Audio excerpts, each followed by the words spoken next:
আমি metal presence কৃষি সংবাদ সুজলা সুফলা।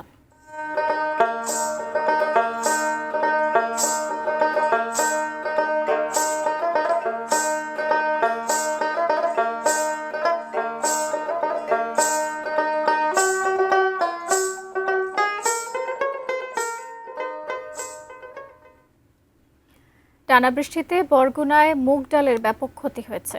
অনেকের ডাল তোলার আগেই খেতেই পচে নষ্ট হয়ে গেছে। চলতি মৌসুমে উপকূলীয় এই জেলাটির প্রায় ৪৯,০০০ হেক্টর জমিতে লবণ সহিংস বিনা আট মুগ ডালের আবাদ করেছিলেন কৃষকরা। ভালো ফলনে বিঘা প্রতি ১৫ থেকে ২০ মণ ডাল তোলার আশা ছিল তাদের। এতে মাত্র ১,০১৫ থেকে খরচে ৭০ থেকে ৮০,০০০ টাকার মুগ ডাল পাওয়ার কথা ছিল। তবে ফসল ঘরে তোলার আগ মুহূর্তে কয়েকদিনের টানা বৃষ্টিতে অনেকেরই জমি তলিয়ে গেছে, খেতেই পচে গেছে মুগ ডাল। কেউ কেউ অল্প কিছু ডাল তুলতে পারলেও তাতে খরচের টাকা উঠবে না। কৃষি অফিস ক্ষতিগ্রস্ত কৃষকদের প্রণোদনার আশ্বাস দিলেও বরগুনার হাজারো মুগ ডাল চাষির মুখে কেবল লোকসানের হিসাব।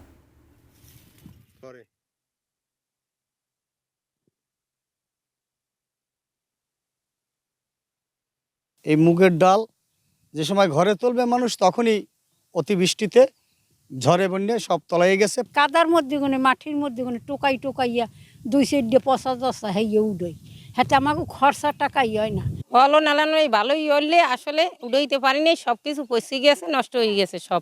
সরকার যদি আমাকে অনুদান কিছু দেয় তাহলে আমরা ঋণগুলো পরিশোধ করতে পারি। মাঠ পর্যায়ে উপসহকারী কৃষি কর্মকর্তাদের কাছ থেকে ক্ষয়ক্ষতির প্রাথমিক প্রতিবেদন আমরা প্রস্তুত করে আমরা হেড অফিসে আমরা প্রেরণ করেছি। কৃষকদের প্রণোদনা কর্মসূচির মাধ্যমে কিছুটা হলেও তাদের ক্ষয়ক্ষতি পুষিয়ে নেওয়ার চেষ্টা করব।